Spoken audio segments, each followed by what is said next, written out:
Bem, como em toda eleição, agora é possível fazer um balanço, né? 2 de outubro o primeiro turno, dia 30 o segundo turno, dá para ter um quadro geral agora do resultado eleitoral. Claro que as interpretações vão mudando, algumas são feitas ali no calor da hora, mas é possível com esses dados, e agora com o resultado consolidado, chegar a algumas conclusões. Uma, óbvia, evidente, o PT foi o grande derrotado. O povo disse não ao projeto criminoso de poder. E isso é essencial, porque deslegitimou a tentativa de legitimar o impeachment como golpe.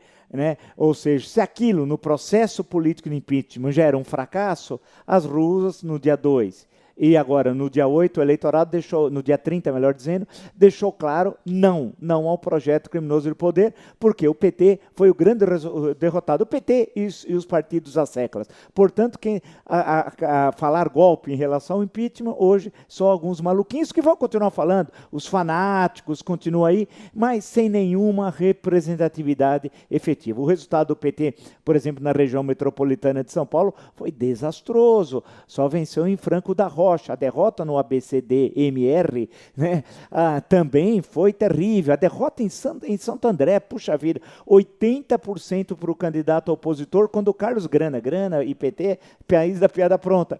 Né, o candidato à reeleição teve cerca de 20% dos votos. A derrota em São Bernardo nem chegou ao segundo turno. A derrota em Mauá, Dona Donizete Braga era candidata à reeleição. E aí você vai espalhando por o conjunto do Brasil. Foi um verdadeiro desastre para o PT as eleições, como nós imaginávamos, como nós dissemos nesse mesmo espaço. Olha, o PT é página virada na nossa história, alguns disseram, não, o PT é importante, o PT nada, vai ser o partido dos 5%, dos 10%, não de propina, mas de voto. E quando eu dizia Lula é um tigre de papel, alguns diziam, Lula é um forte candidato a 2018, ele sequer foi votar, vai lembrar, Dilma também não votou ontem, ele sequer foi votar. A derrota acachapante do PT o retira como um ator importante da eleição em 2018. E aí alguns vão dizer, mas quem é que ganhou? Bem, primeiro ganhou o Brasil, né, se livrando do projeto criminoso de poder e seus asseclas.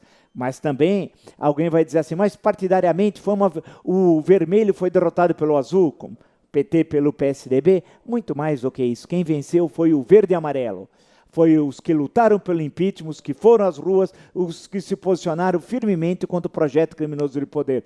Se o PSDB recebeu os votos do verde e amarelo, o azul recebeu os votos do verde e amarelo, tem de lembrar o seguinte, recebeu porque em várias cidades e alguns partidos aliados ao PSDB ou próximos que se posicionaram pelo impeachment, e foi identificado esse partido como adversário do projeto criminoso de poder e daí recebeu os votos populares. Portanto, mais do que o azul tenha vencido ou qualquer outra cor, quem venceu mesmo foi o verde e amarelo.